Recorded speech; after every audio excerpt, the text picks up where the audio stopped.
Bamada pointi flebagaw ni sanga ina Mali kono ani Mali ko kan fɛn fɛn sɔgɔlen don an ka plateforme bɛɛ lajɛlen kan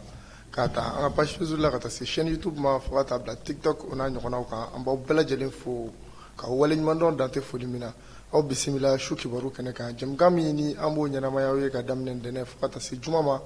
walasa kunnafoniya minnu bɛ an ka jamana kɔnɔ an b'olu bɔ n'olu ye ka maaw wele maa minnu bɛ yen n'u cɛsirilen don fasojɔ la u na an bɛna jɛ ka masala o baabu ninnu kan an ka to dunkan cɛnin na o siranatigɛw la bi Pape de bɛ n bolo Pape Diallo il n'est plus à présenter ka sababuya kɛ a bɛ jɛkulu mun na ni o jɛkulu bɛ ka baara minnu kɛ n bɛna kɔrɔfɔ di a ma i n'a fɔ bamananw b'a fɔ cogo min ko kuma man ɲi da kelen na walasa a ka folikan kɛrɛnkɛrɛnnen bila o la an bɛ sɔrɔ ka don an ka baabu la Pape Diallo salamu alaikum. Walaikum salam wa rahmatullahi ta'ala wa barakatuh. Kulibali qu'il faut non bachité alhamdoulilah bin sonjabe ni sonjabe d'abord avant nga dokuma kono d'accord mais en flebao ufu ni anamebra ani bamada nyamoso ku befo ki bari nyamoso befo technicien ku befo et voilà donc kafoko chaque fois mo kuma na ñon so aw ka kelen kan aw studio kono o awma ngorota bay o awma wasay o awma ni sonja bay ame do ke ame baramina fa studio barabay mina alsa ala ka barka bado ala ka aw sara ni ere voilà donc o kuma ñu o fulika o de mbolo kanyishi bema. Merci beaucoup Pape Iga Folila Foli jara an bɛɛ lajɛlen. D'accord o la an filɛbagaw an b'aw ladɔnniya k'a fɔ an bɛna masala bi babu ba fila kan babu fɔlɔfɔlɔ an b'a ye k'a fɔ depuis kunda sini ko kunnafoniw bɔra n'a ye k'a yira na k'a fɔ ko barika ninnu k'u ka maa laban minnu bɛ anw ka dugukolo sanfɛ n'o ba Maliba ye k'u y'u ka kasaw kuru ni ka bɔ anw ka jamana kɔnɔ o tɛmɛnen kɔfɛ babuba filanan min b'an bolo o de bɛna tali kɛ sɔgɔmada in na kunnafoniw bɔra k'a ye k'a fɔ ko an ka jamana ɲɛmaaw k'u ye ONU Conseil de sécurité saisi ka sababuya kɛ ko dalulu b'u bolo k'a ye k'a fɔ ko Faransi de bɛ an ka terroriste ninnu kɔfɛ k'a b'u dɛmɛ ni wariw ye a b'u dɛmɛ ni maramafɛnw ye bi an bɛna an da don nin babuba fila de la ni ka o walawala kosɛbɛ o la Pape ɲɔni an ka don an ka babu kɔnɔ an b'a ye k'a fɔ ani Côte d'Ivoire ye sigiɲɔgɔnma ye u ka finitigilaka maa 40 ani maa 9 minnu minɛna anw ka jamana kɔnɔ le 10 juillet tɛmɛlen ni o kɛra an ka aéroport international Modibo Keita la Pape a fɔra k'a fɔ k'an ka kiiritigilamaw olu y'u bila placé sous mandat de dépôt Pape yala ni waleya min kɛra e yɛrɛ ka hakilina ye mun ye nin kan an ka kiiritigilamaw fɛ. Voilà donc ne hakilina ne kun delila ka nin jaabi waati dɔ kɔnɔ a kɛ kuma na ka yira k'a fɔ ko maa 49 ni an ka jamana sɔrɔsiw polisiw ani gendarmew nin yɔrɔ in na k'u bɛɛ fo u bɛɛ waleɲuman dɔn u ka nin baara ɲumanba in na ka ɲɛsin lakana ma ka ɲɛsin an ka jamana ni an ka jamanadenw ma u ye tɛgɛ da o kan a yirala k'a fɔ ko kumaw ni samasamaniw caman kɛra MINUSMA y'i ta fɔ a la a ka mɔgɔ don a ka mɔgɔ tɛ Alassane Dramane Ouattara a ka mɔgɔ don a ka mɔgɔ tɛ u y'a fɔ ka caya nka kuma kun tiɲɛ kɛra min ye c'est que a maa 49 mercenaires de kun don u nana an ka jamana kɔnɔna na u nana ni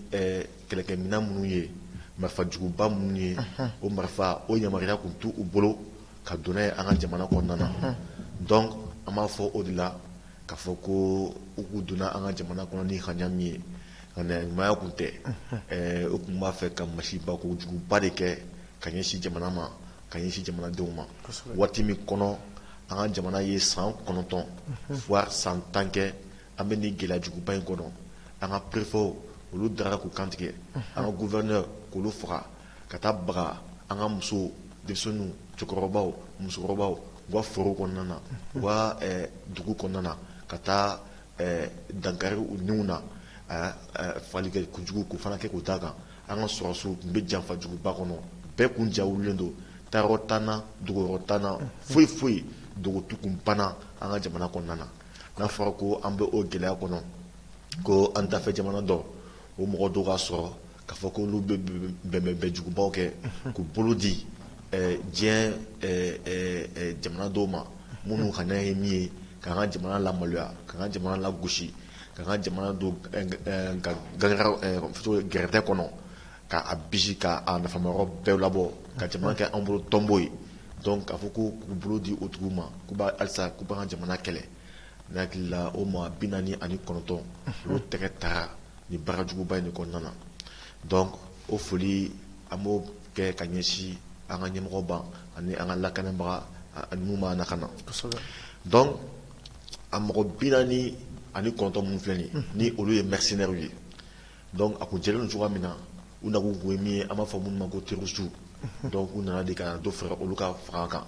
walasa ka se ka dankari an ka jamana ɲɛmɔgɔw la donc Alassane Dramane Ouattara Alassane Macky Sall ka bɔli laban min kɛra yan donc an ye kunnafoniw sɔrɔ ka yira k'a fɔ ko ɲɛmɔgɔ minnu bɛ yen ni u ɲɛsinnen don lakanako ma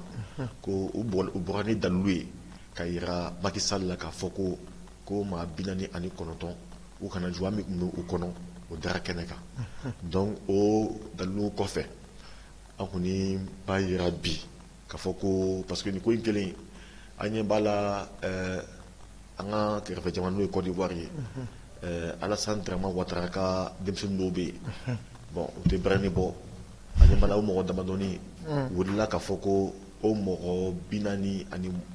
minnu lajɔra minnu mɛnna kojugu la an ka jamana kɔnɔ ko k'olu bila donc ko n'u ma bila ko o tuma na an ka seko ni dɔnko o ni an ka artistes minnu bɛ ka concert kɛ Côte d'Ivoire o ye a concert dama min bɛ yen o ye a lajɔ donc o ko ninnu ma bali anw na parce que an b'a dɔn mɔgɔ min bɛ bi Côte d'Ivoire fanga na n'o ye Alassane Dramane Ouattara ye a tɛ ci wɛrɛ la Faransi ka ci kɔ Faransi juguni ka ci kɔ ka farafinna jamana minnu bɛ yen ni olu ko k'u bɛ wuli ka jɔ kɛ ko farafinna k'i bolo fara ɲɔgɔn kan ka bɔ Faransi ka jɔnya bolo minnu b'o o baara la Alassane Dramane Ouattara nalen don k'o de baara de lagosi ko o jamana armée k'o kɛlɛ donc o kɔnɔna na ni a nɔfɛmɔgɔw wulila k'a fɔ ko u bɛna gɛlɛya kɛ ka ɲɛsin an ka artistes ma an b'a dɔn ko dugumɛnɛ sɔnkɔrɔ ye kini ye donc u sɔnkɔrɔ don mais o tɛna a to k'a fɔ ko anw fana bɛna fɔ ko an bɛna don tasarali kɔnɔna na parce que an b'a dɔn bi Côte d'Ivoire a jamanadenw bɛɛ a jamanadenw ɲɛnama bɛɛ a jamanadenw yɛrɛ bɛɛ an bɛ se k'a fɔ ten ka bɔ Alassane Dramane Ouattara n'a a dɛmɛ ɲɔgɔn na a bɛɛ bolo bɛ ɲɔgɔn bolo ka Mali jukɔrɔma tintin nin ko in na u b'an kɔ nin ko in na u b'an ɲɛ nin ko in na u b'an kɛrɛw la nin ko in na u yɛrɛ ka mɔgɔ camanba bɛ yen o déclaration kɛ k'a fɔ ko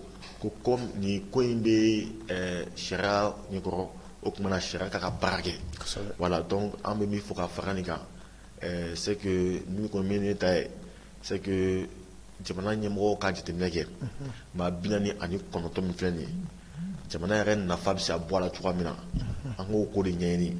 b'a fɔ cogo di les États n'ont pas d'émotion, les États ont des intérêts donc intérêt ko kuma de bɛ yen sisan o mɔgɔ 40 minnu bɛ yen ani 9 minnu bɛ yen a bɛ lajɛ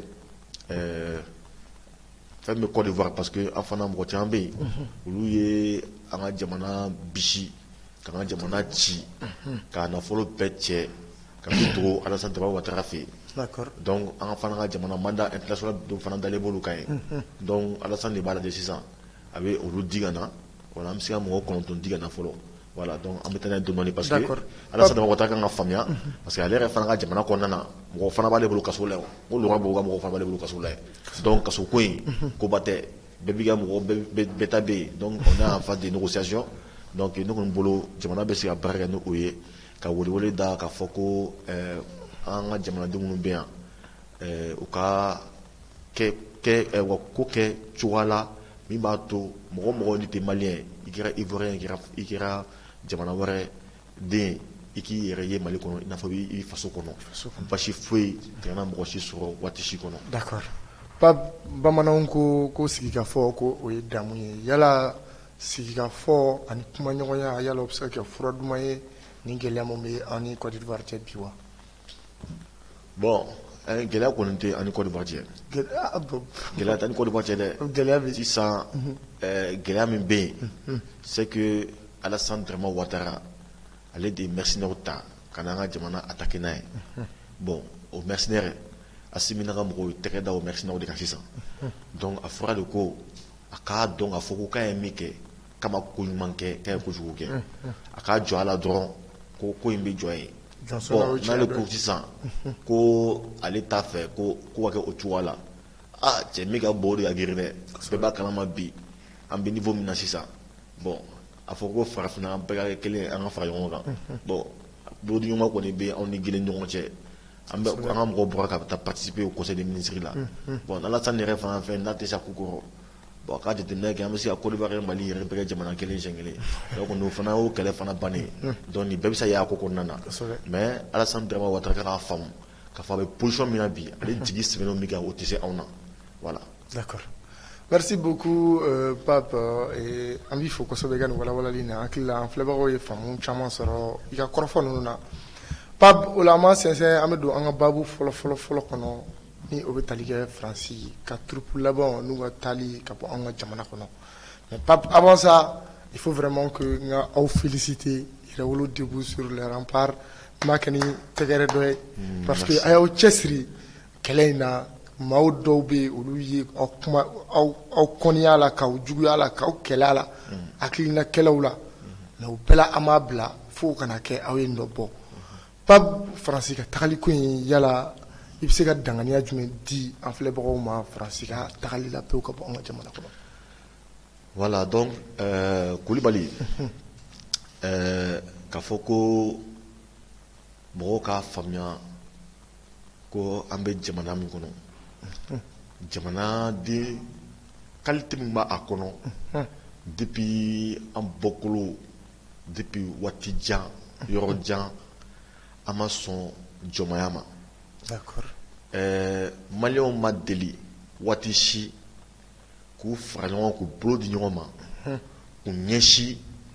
u ka jamana kumabɔli ma k'a fɔ ko u dɛsɛra a ma deli ka kɛ mɔgɔ o mɔgɔ y'a kɔrɔbɔ k'i bɛna ɲɛsin an ka jamana kɔnɔna na i bɛ taa sɔrɔ u y'a daminɛ ni min ye o ye ka jamanadenw de kɔ don ɲɔgɔn ma fɔlɔ de diviser pour régner o de y'a to ni juguw bɛ se anw na waati dɔ kɔnɔ o de y'a to a y'a faamuya an ka hymne national kɔnɔ k'a fɔ ko notre combat sera unité an ka kɛlɛ o bɛ kɛ faso o bɛ kɛ jamana kɛlɛya de donc o kɛlɛya kɔnɔna la Yɛrɛwolo debout sur les remparts an y'o baara de boloda k'a fɔ ko an ka bolo di ɲɔgɔn ma an ka fara ɲɔgɔn kan ka kɛ kelen ye n'an kɛra kelen ye an bɛna dankari jugu la donc wa stratégie min kun ye diviser pour régner an ta kun ye mun ye unir pour vaincre l'ennemi donc an taara ni o stratégie de c'est pour cela i b'a ye an dɔw ka WhatsApp yɛrɛ fɛnw kan sanfɛ an b'a ye s'unir ou punir s'unir ou périr voilà ou périr soit an b'an bolo di ɲɔgɔn ma soit an bɛ to a la donc an y'an ka choix kɛ k'a fɔ ko an ka bolo di ɲɔgɔn ma donc o kɔnɔna na vraiment ne bɛ foli kɛ an ka génération mɔgɔw ye n bɛ foli kɛ an ka génération mɔgɔw ye parce que waati jan an ye génération min ye an nana sɔrɔ o ye jamana kɛ tɔnbo ye k'a di k'o kɛ an yɔrɔ ye mais o tɔnboya kɔnɔna na an wulila ka an cɛsiri k'a fɔ ko saya ka fisa ni malo ye donc jugu mana kun bɔ kɔnɔna walima kɔnɔna na o tuma an bɛ wuli saya ka fisa ni malo ye an b'an kɛlɛ kɛ o kɔnɔna de la ne bɛ Yɛrɛwolo tɔnden bɛɛ fo ka a musow bɛɛ fo ka a cɛw bɛɛ fo ka d'a kan u y'a fɔ ko waati la ko a ba la France u wulila ka nin kɛlɛ daminɛ ko fatɔw don ko fasodenjugu don u y'a fɔ an yɛrɛ ma ko an ye terroristiw ye ko an bɛ sugo de la u ye tɔgɔ nkalon fɛn bɛɛ ta ka d'an na nka a ma mɔgɔ si kalabu faga san ma an bali a kɛlɛ la tile ma an bali a kɛlɛ la fɔɲɔn ma an bali a kɛlɛ la tɔgɔ tiɲɛ lagosili bagabaga o ma an bali a kɛlɛ la ka d'a kan an y'a dɔn k'a fɔ ko kɛlɛ kɔnɔ i jugu i man kan tɛ ka fili a ma i bɛ kɛlɛ min na i kana fili o kɛlɛ fana na donc ne pas se tromper d'ennemi ne pas se tromper de combat donc an ye ennemi min identifier k'a ye k'a faamu an ko cɛ tɛ muso tɛ barakala zo fila tɛ binanjan de don o cogoya la Faransi de ye Mali jugu ye donc an wulila ka jɔ tuma min na mɔgɔ min bɛ faamu c'est que ni zena a un frère de blanc ka foko otato anga kuma kondana ama foko la patrie ou mort à l'ennemi vaincront. Parce que tout le monde a dit la patrie ou la mort du vaincront. Ça doit, vous croyez, soit face au Joe ou Masaya, ou ni toi d'affaires, ou face au Kalege, en qu'on a antibio, en tatoué, en témier, face au Picho, Tiagoya, Bodjou, ni face au Ticho, il y en a, un peu Joïka. Ouais, en Taranode, on gagne. Et on gagne. Donc, il y a une stratégie mise en place. Farsi, solution faire de farsi bro. Auto en comment nous faire des mots, mais en comment la mais au blogo, pour me faire food là. En gros farsi ma, ibiga koso che, ibiga kasa che. Walma a toi mimi ou iga kasa ngedi, ambi bla kasa ngone betane. Anye grente de, c'est-à-dire anye boutini ni pemperli ni, c'est-à-dire bon il be farsi la kula, be ou yenta en bolo poto là. Donc, on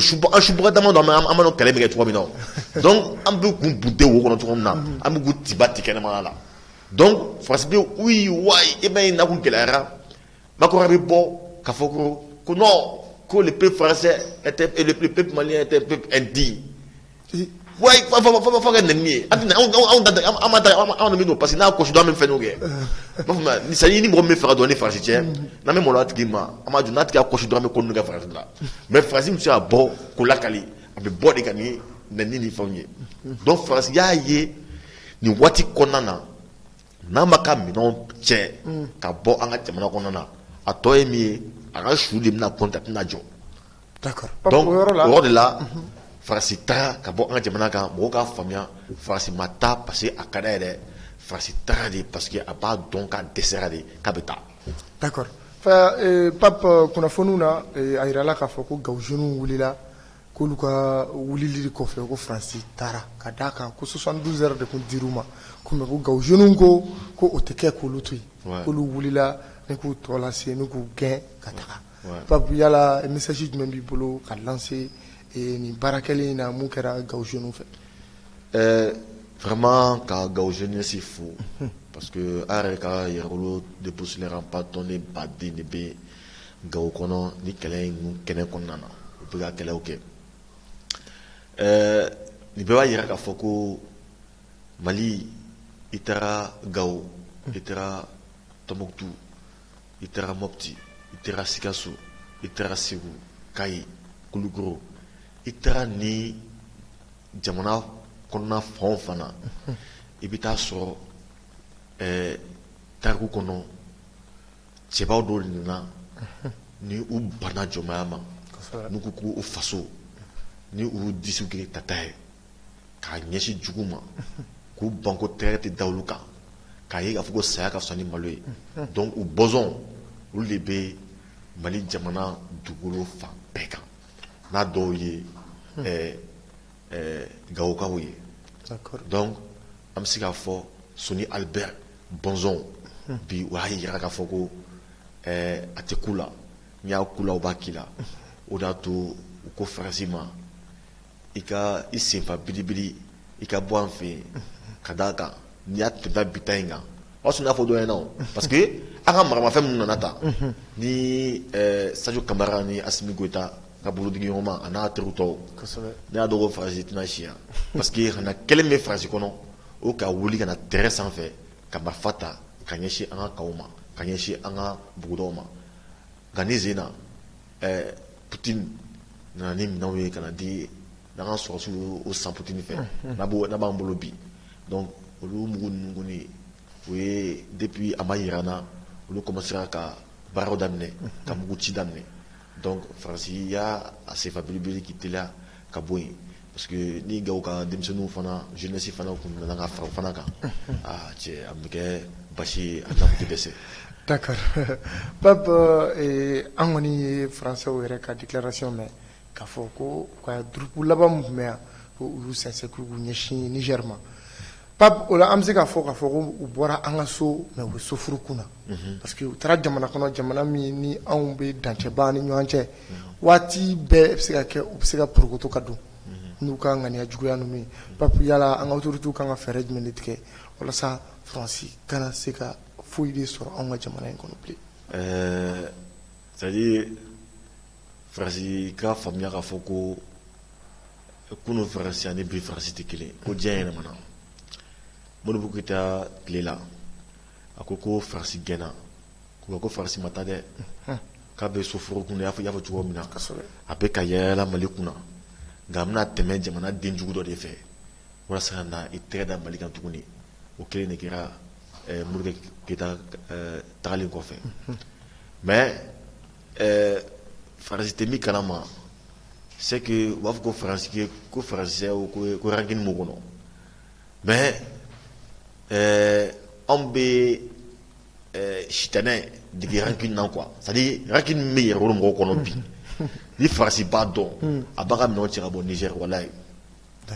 parce que non seulement a bolo ko an ka kɛlɛ kɛra de k'u gɛn Mali la an ta t'o ye dɛ parce que nous sommes un mouvement souverain o ye jamana ta ye mais panafricain o ye farafinna ta de an ka kɛlɛ min ye ka farafinna de bɔ ɲɔgɔn na donc an ye Mali ko ka jɛ farasi la cogoya min na an bɛna farafinna fana ko ka jɛ ten de donc a kana kɛ farasi kɔnɔ ka teri daga Niger kɔnɔ na ko an ye an de bɛ a soforo kun na an b'a nɔfɛ o an bɛ taa gɛn ka bɔ Niger fana farasi bɛ taa fan o fan bɛ taa an bɛ to a nɔfɛ fa bɛ gɛn c'est-à-dire an bɛ taa fo laara de an t'a to yen parce que min kana san 700 ani san 70 colonisation fana o faralen ɲɔgɔn kan hali sini an bɛ fɛ k'o bɛɛ mɔnɛ de bɔ an na donc farasi k'a dɔn k'a y'a ka minɛnw cɛ waati min na o y'a sɔrɔ an fana ka kɛlɛ fana an ma kɛlɛ bɛ daminɛ dɛ nin ye an ka 20% minɛnw labɔlen fɔlɔ an y'o daminɛ dɔgɔyali ta donc a tɔ b'an bolo voilà o so donc halisa an ka mugu bɛ yen ji t'an ka mugu la an ka mugu jɛlen don kak donc an b'a la halisa ka kan lasasiw k'u sɔnsɔn farasi contrôle la. D'accord. Pape, merci beaucoup Iga ni walawalali na an b'a ye k'a fɔ ko ɲuguɲugu o bɛ ɲagaɲaga lawuli an b'a sɛnsɛn ka don an ka babu filanan na ni o bɛ tali kɛ an ka jamana ɲɛmaw o ye ONU Conseil de sécurité saisi k'a ye k'a fɔ ko dalu b'u bolo dalu mun na ni a yira k'a fɔ ko Faransi de bɛ terroriste ninnu kɔfɛ u b'u dɛmɛ wari la maramafɛnw na o n'a ɲɔgɔnna caman. Pape, i kɛlen ka ni kunnafoni mɛn ka bɔ an ka jamana ɲɛmaw yɔrɔ i yɛrɛ kɛra cogo di fɔlɔ? Bon, ne nisɔndiyara kosɛbɛ parce que nin y'a san joli ye an bɛ ka bɔ ni nin kuma ye k'a fɔ ko Faransi de dagalen don ni fagali kɛlɛjuguba ninnu kɔfɛ an yɛrɛ ko Faransi yɛrɛ de bɛ ka na n'a ka sɔrɔsiw ye an ka jamana kɔnɔna na ka mugu ni kisɛ ta ka ci an ka sɔrɔsiw la. An ko Faransi de b'a la ka tasuma minɛ ka bila an ka bugu la ka d'a kan u ka mode opératoire de don depuis 1958 ni ma fili 1958 ni ma fili vidéo fɔlɔ min kɛra France ka génocide kɛ n'a kɛra Côte d'Ivoire a fɛn a vidéo bɛ yen a kɛra depuis o waati la ka taa o ye min kɛ Cameroun Biafra ka taga o ye min kɛ Rwanda ka taa o ye min kɛ Libye ka taa o ye min kɛ Laurent Gbagbo fɛ yen Côte d'Ivoire ka tila ka na an fɛ yen min na Faransi yɛrɛ de ka baarakɛbolo de ye ka dankari adamadenw ni na dɔwɛrɛ kosɔn tɛ nafolo kɔ sanu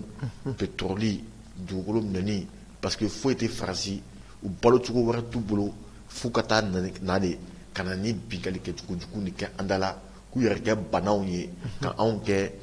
maa préparé anw ka dɛsɛbagatɔ ye an yɛrɛ ka jamana kɔnɔna na donc an ye nin kuma de fɔ a mɛnna mɔgɔ caman wulila k'a fɔ ko non ko an bɛ ka nkalon ta ka da Faransi la a laban yɛrɛ kɛra mun ye an ka premier ministre Suguel Kukala Mayiga a bɛ repos la an bɛ dugawu kɛ ala a ka repos in barikaba don a la a ka nɔgɔ a ba ka ye a ka segin ka na a ka poste occupé halisa a ka bunteli kɛ ka ɲɛsin Faransi ma i n'a fɔ ko a taara min kɛ Nations Unies la k'a fɔ ko la France m'a lâché en plein vol i m'o kuma ni digira Faransi la dɛ kuma ni digira Faransi la trop fo ka kɛ fana ni banni ye i wa ko Suguel ye kuruta fila de mais kuma y'o choqué de donc o baara min kɛra an ka premier ministre fɛ Macron nale k'a fɔ ko kuruta fila minnu kɛra ko Sugali ye olu denw ye donc ka kɛ nɛniw ye Sugali bɔra ka kuma ko Faransi b'a la ka terroriste ninnu minnu bɛ fagali kojuguba ninnu kɛ ko Faransi de b'a la k'u entraîner ka marifa d'u ma ka nafolo d'u ma ka tila ka kunnafoni d'u ma anw ka sɔrɔsiw bɛ daga fan mun na u bɛ se ka bɔmu fili cogo di ka dangari u ni na Faransi de tun bɛ nin baara bɛɛ kɛ ka di terrorisiw ma o de to ni kɛlɛ dugu jɛra i b'a ye misi gɛnani ba gɛnani o bɛ na u bɛ kɔrɔtɔ ka taa marifa don an ka sɔrɔsiw binnen u ka marifa ninnu cɛli la u ka samara ninnu bɔ sen na ka t'u ka filakan ninnu ni arabukan ninnu fɔ ka na fɛnw filmer ko comme n'o y'a sɔrɔ olu de kɛlɛ in kɛ ka sɔrɔ u ma kɛlɛ in kɛ kɛlɛ in kɛra cogo di o y'a sɔrɔ Faransi kɛlen don ka gɛrɛtɛ sigi IBK n'a ka régime mɔgɔw kunna k'a fɔ ko an ka sɔrɔsiw tɛ se ka bɔ ka taa yala donc u b'u daga yɔrɔnin kelen u bɛ na ka kurunin dɔ ci u kunna o la u b'u to kilo 25 30 ka bɔmu baden de fili u kan donc ka sɔrɔ k'u faga kɛlɛ tun bɛ kɛ o cogoya kelen de la donc an ka premier ministre bɔra k'o dénoncer o kuma fɔlen an y'a ye Faransi ma sɔn ka bɔ ka kuma in nkalontigiya alors que kuma in bɔra da min na a bɔra officiellement de ka d'a kan a bɔra premier ministre de da kɔnɔ donc n'a bɔra premier ministre da kɔnɔ o officiel don donc ni Faransi ma sɔn k'o sɔsɔ o b'a yira k'a fɔ effectivement ko Faransi de sen bɛ kuma in ye tiɲɛ ye donc ni kuma in ye tiɲɛ ye o tuma na Faransi ye aw ma de sisan ennemi de jugu ye jugu min kan ka kɛlɛ ni mugu ani kisɛ ye donc o de y'a to depuis waati dɔ kɔnɔ an y'a ye an ka ministre de l'administration territoriale porte-parole du gouvernement, le colonel Abdoulaye Maïga, je répète et je répète encore. Allez de ko, à Boabatula, Kaira Kafo, ko Franci, Balaka, un espace aérien violé. Au courant où Franci ka Panguru, Beka Wuli, ka Baralamara, Anga Japana Konana, Mitika Kesharia Konana, Abeka Kesharia Soso du Kono. Donc à Borno Koumae, Kapono au preuve bé. Donc au Konou Kele, apparemment quoi était kadjo. En tout là, au Keto quoi non tche kabo gosi, quand on nana, oui mouni mouke, kuka pangurindo bé, kula nyogo en kuna, ou asoro, ou tra, mortanier, dokumbe, ou tra fali ke kuchuku pas de keka nyeshu uma, a mortanier saragena taïona. Kulu fra tolu frali ko fe ko ta tolu bla an ka gosi kan kɛrɛfɛ o la a bɛ fɔ ko Mali sɔrɔsiw de bɔra ka Moritaniw faga donc ka Mali ni Moritani bila ɲɔgɔn na i n'a fɔ ko Algérie kɛlɛ kɔnɔna na walasa Maliyɛnw parce que Maliyɛnw tun bɛ Faransi armée kɔnɔ donc Algérie kɛlɛ kɔnɔna na donc pour que Maliyɛnw dusu ka se ka bɔ Algérie kɔrɔ Faransi bɛ mun kɛ Faransi tun bɛ taga ka taga baga Algériens dɔw ma n'i y'olu minɛ a kɛtogo kuma kɔnɔna na u b'u faga k'u ka cɛyaw ta k'o tigɛ k'o bila u da kɔnɔ awɔ donc o ye mun kɛ ouais o b'o de kɛ o kɔrɔ ye mun sisan ni u k'o kɛ n'u ye Maliyɛn dɔ ta sisan n'u bɛ Maliyɛn dɔ de ta an ka mɔgɔw la ko o masiba ko in de kɛ wa donc ko olu dɔw faga ka sɔrɔ k'u cɛya tigɛ k'a bila da kɔnɔ n'o kɛra ni Maliyɛnw ma n'o su ye u b'a fɔ ko ko Algériens de ye nin kɛ anw na o tuma na u dusu bɛ bɔ fa bɛ d'u la o tuma na u bɛ fagali kɛ kojugu kɛ ka ɲɛsin Algériens ma u bɛ taa Algériens fana ka yɔrɔ la u t'o o fana ɲɔgɔnna kojugu fɛn cɛjuguba in fana kɛ o tuma na Algériens fana ma n'o ye olu fana fɔ ko malien min bɛ faransi armée kɔnɔna na u b'a la ka ni fagali juguba in de kɛ ka ɲɛsin u ka mɔgɔw ma o kumana o fana fa bɛ don o fana na o kumana fali kojugu masiba kɛ kojugu donc o bɛ kɛ an fila ni ɲɔgɔn cɛ mais i bɛ taa sɔrɔ dɔwɛrɛ tɛ faransi de y'o baara kɛ mais u ka Vietnam dugu bɛ Dien Bien Phu guerre kɔnɔna na olu y'o de faamuya joona olu commencera ka to ka sɛbɛnni kɛ ka to ka kuma radio sanfɛ ka farafin minnu bɛ faransi ka armée kɔnɔna na ka to k'olu mabalima ka yir'u la k'a fɔ ko aw ni anw bɛɛ ye masuwa kelen de ye faransi bɛ ka anw bila ɲɔgɔn na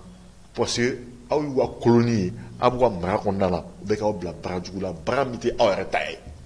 aw ka nɛ donc olu y'o baara de kɛ o de y'a to an ka sɔrɔsiw minnu taara Dien Bien Phu olu ma sɔn ka ni masiba ko kɛ kosɛbɛ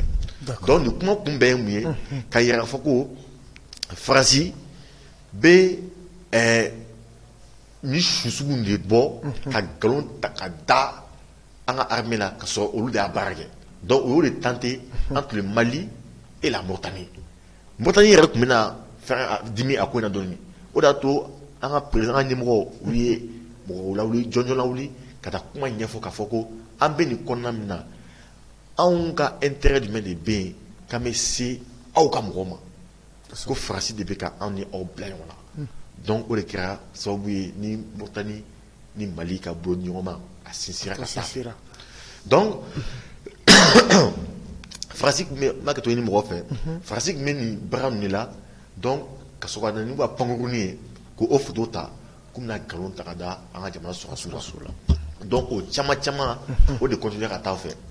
aw de wulila k'a bɛ taa ka bɔ an ka jamana kɔnɔ an ka ɲɛmɔgɔ ko ko ba ye ko ala ka sin aw ɲuman ye a tɛtɔla sisan a bɛ halisa ka continuer ka anw ka espace violer ka taa fɛ donc o de y'a to sisan jamana ɲɛmɔgɔ ye lettre sɛbɛn ka ci ka taa diɲɛ jɛkuluba min n'o ye ONU ye ka taa lettre ci u ma ka f'u ɲɛna ko faransi b'a la ka an ka jamana sariya sɔsɔ faransi b'a la ka diɲɛ yɛrɛ fana sariya sɔsɔ ka d'a kan diɲɛ yɛrɛ sariya b'a kɔn k'a fɔ ko jamana man kan tɛ ka don mɔgɔ ka jamana kɔnɔna na ka sɔrɔ i ni sara la i ka pankuru man kan tɛ ka yɛlɛ a ka pankuru sanfɛ ka sɔrɔ i ni sara la donc o lettre de cira na o lettre kɔnɔna na maliyɛnw y'a f'u yɛrɛ k'a fɔ ko ni faransi continuera ka to k'i pan a ka pankuru ninnu layɛlɛ an ka sankolo kɔnɔna na ka sɔrɔ o mu sarana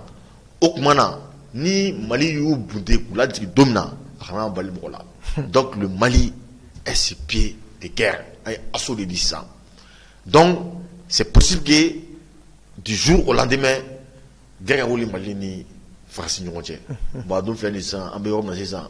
an bileninen de don n'anw m'an bolo bi a t'u bolo n'u y'a kɔrɔbɔ u bɛ po de d'u la voilà donc même an bɛ min fɔ faransi assemblée nationale ɲɛna u ka makɔrɔ wele u ka petini wele u ka kuma n'a ye k'a ka to k'a fɔ ka maliyɛnw dalakɔrɔbɔ sisan parce que ko minɛn laban min b'an bolo o t'u bolo sisan. d'accord Pape an b'a ye k'a fɔ ko an ka jamana ɲɛmaaw de ye u dénoncé k'a ye k'a fɔ ko dalilu b'u bolo yala i yɛrɛ wulila ka sɛgɛsɛgɛli kɛ o dalilu ninnu kan dalilu jumɛn b'an ka ɲɛmɔgɔw bolo ni u b'u basé o kan ka ONU saisi. I b'a dɔn l'armée monte en puissance bi ala ye Mali garisɛgɛ diya bolodiɲɔgɔnma min kɛra anw ni Irisi ni ɲɔgɔn cɛ radaru b'an bolo bi min b'a to minɛnw fana b'an bolo caman b'an bolo bi min b'a to ni kulu o kulu n'i wulila k'i ɲɔgɔn jamana kunna dɔrɔn i bɛ ye hali n'a sɔrɔ fɛn min b'a to n'i bɛ ye n'i y'o bɔ i ka machine na hali n'a nɛgɛ falaka gansan n'a yera sanfɛ an ka radar b'i ye donc Mali de ka o cakɛda bolo de y'a ye siɲɛ caman chaque fois n'u y'a ye u b'a fɔ faransi na chaque fois n'u y'a ye u b'a fɔ donc a sɛbɛnnen bɛ machine de kɔnɔ bref de don a bɛna fɔ sisan ni mɔgɔ ye wele e ka téléphone na sisan ne ma ne wele sisan ne tɔgɔ bɛ bɔ cogo min na a bɛ se ko Pape Diallo yɛrɛ wolo dépose les rampagnes n'i wolo heure min na o bɛɛ bɛ bɔ a kɔnɔ sira ninnu na o bɛɛ bɛ bɔ a kɔnɔ voilà donc o fana kelen de don donc pankuru wulila heure min na a yera heure min na a yera yɔrɔ min na donc o bɛɛ de sɛbɛnnen bɛ yen au père de yirala donc à foko au benila mais min femme ko fait tourner c'est que kuna fulware de bras ka yira ka sebetiani zena ka foko non seulement quoi pankulu be wuri ka anga surasu dagale no yoro munna ko o yira jugula walma ka bom fluga o ko fait daluwara yira tuguni ka foko be na fulu le di trusunuma daluwara yira tuguni ku be marama fin de duma ka la ko entraîner ame français wole kana anga jamana konnana ku kana an dege kelela kale mato am se ta waramne faraso bina an dege muna basamneli basamne jugumna oda to imay oduna video yanu ka mboni kisere dama anga moko ochi ubetay irita ko tudu kwa menizoma ko o laisser ko ke na foko marfa ko di anga soazuma ulu fam tunye shiroma ko entraînement ba fudela papa dima ko taw fum papa ko vum ko boum ni bébé ken dadi donc en bro de colon d'accord ani putin yambulu nyoma paye chaque combat a véritable c'est un addition nous sommes one kile sam one saba sam one c'est but de charre da fali wono hein c'est bel de robaka pe foncer wa so bololo do be nyefanna c'est be fent bom ta bla kono kanye chema ka buton di bom ka abokabi ambeye oye donc anana ko resu kan dige wara nego nchula o fere no kele kan jomna c'est resu nan dige na kungo na kan de jomna c'est man kunna dige no rebla donc au d'enfant de b bi auna armée ani boira armée nyoche avait mis entraînera resu fait former resu fait ani armée mis entraînera français fait ou te armée soit kele donc anga bi che do be rom na 600 en et puis en galabou wulen wa ma fina en dîner mali soso dîner monem pas de boula kadaka ou barenyo chama de be ni chekseuye chebodo ou tora java kono mana o monem boli o be en armée kono voilà donc en armée na yafa jugo fait mana ben ou ta flanchetie et puis mi rekira kore nyama moyen c'est que a yira la kafo ko ja ko kufa ko kuma inte tien yel agali ko kuma inte tien o be ko slamé ko kuma ja tapage de blogu de kundo ja dormi dodo dorofrila une fois c'est que ka dorguta farsi dorofrila kufa na ga mo dorofrila yel agali dorofrila ani anga dorofrila me bagadaji ando parce que olu ba mi son dobe ana bandi donc u dorofrila kwansan dama jaulu le farla yon kan kana ambe blogo ko terrorisme ni fen da jité tien c'est que la ambro o de kalama ja anga sosu beni kele bala ja dorni avion mega ndeme dormi avion jon bulu ni francité Francis dorofrila de te fouchi drogo parce que drogo bin na fulu wato ali anga politicien do ba kono politicien ba la ibu be manga nye feni bebe do kono ibe mouvement do même mouvement armé ni be te fu dorete de drogo dorni do parce que ba feka jamana yi ke ministre wo ni be a be frayon kan ni be drogo ma do ni drogo boala ni be bana bon mali le ko qualité jeni drogo fere bon mais ali ba fait kamolo ni cheu ni friti ni ba man shisha ku ba refana flo jura parce que ja peut-être faire on ferait des sous ma shisha ba ja peut-être drogo fa ko kono kan de sous bege fato e ba to shisha ko en audio folo na fo mia donc ni ko en pede be drogo donc drogo bin na folo min lado mitre mali fait le ministre m'a remis une fois un an 34 milliards de dollars 34 milliards de dollars milliards bisaba aninani c'est-à-dire abina foko malika sankili budget national 2000 milliards à peu près ou de francs CFA de robots de latine et ni en akirache bon wati kungona ani war anga jamana fulun fitini mambulo o grâce au buya ni war ni fombe ani avion ni fombe so on au 2 milliards la ma cɛ ma fi na o wari dɛ wari voilà donc o réseau ni dɛ o réseau mafia de drogue transnational in dɛ o de bɛ yen o ye kuma de tiɲɛ ye donc ninnu ni fɛn min kan o bunteni dɔrɔn de. D'accord, merci beaucoup Pape. Waati cogoya kama n bɛ kɔrɔfɔ labanw segin ma an ka jɛmukan sera a kuncɛyɔrɔ la. Ah bon ok comme bi ye donba ye vraiment o ye ka foli kɛ k'a fɔ ko faransi juguni mɔgɔ faga faransi libi ci faransi côte d'ivoire ci faransi rwanda buteli faransi ani radio milkoli mikado fm ni fɛn bɛ yen vraiment an bɛ dugawu kɛ an ka labɛnnen don kɛlɛ kama u tɛna to yen f'u ka gɛn ka bɔ an ka jamana kɔnɔna na bon faransi taara cogo min na MINUSMA fana k'i prêt u yɛrɛ y'a fɔ cogoya min na k'u bɛ insécurité de la an ka jamana kɔnɔna na pour n'a bɛ insécurité la an fɛ yan aw ko aw lakanabaga o ye anw jugu ye n'o ye faransi ye n'o taara a taga minɛ cɛ ka tugu aw kɔ yanni insécurité ka kɛ grandiose ye aw kana na anw tɔgɔ ni kuma caman ye a ko fana k'u ka minɛnw cɛ u ka bɔ an ka jamana kɔnɔ donc k'a fɔ ko an badenw maliyɛn cɛ musoman a bɛɛ k'a fɔ ko an k'an cɛsiri kosɛbɛ halisa kɛlɛ in an bɛ ban fɔlɔ ni an ye lakanako kɛlɛ in kɛ ka ban an kan ka faso jɔ o kuma fana o fana baara kan ka daminɛ donc o tɛ waati kɔnɔ donc halisa an k'an bolo di ɲɔgɔn ma an minnu ye faso di ɲumanw ye an k'an bolo di ɲɔgɔn ma jugu min bɛ kɔnɔna na ani ji min bɛ kɔnɔna na an ka wuli an k'o kɛlɛ k'u bunte ka bɔ an ka jamana kɔnɔna na. D'accord, merci beaucoup Pape. An b'i fo kosɛbɛ i ka cɛsiri la an ka wele mana s'i ma kuma o kuma i bɛna an jaabi o ye faso jɔ dɔ ye o ye faso kanu dɔ ye an b'i fo o la an bɛ yɔrɔ wolo Déboussor la Rempart tɔnden bɛɛ lajɛlen fo i kelen juru la nin sanga in na an b'a fɔ a ye k'aw félicitations vraiment parce que ça c'est une victoire éclatante ni maliyɛn bɛɛ kun kɔrɔtanen bɔra a la parce que maliyɛn caman kun ka suɛ don hɛrɛ tɔ bɛ kɔfɛ inchallah o la an filɛbagaw nin sanga in na fɛn fɛn y'i tulo ɲɛgɛlen jɔ k'an ka jɛmukan suit ka daminɛ la ka na se sisan ma an bɛ foli kurakuraya aw bɛɛ lajɛlen yɔrɔ k'aw ladɔnniya ko nin ye jɛmukan selen a kuncɛyɔrɔ la aw k'an bɛn sigi wɛrɛ wassalam.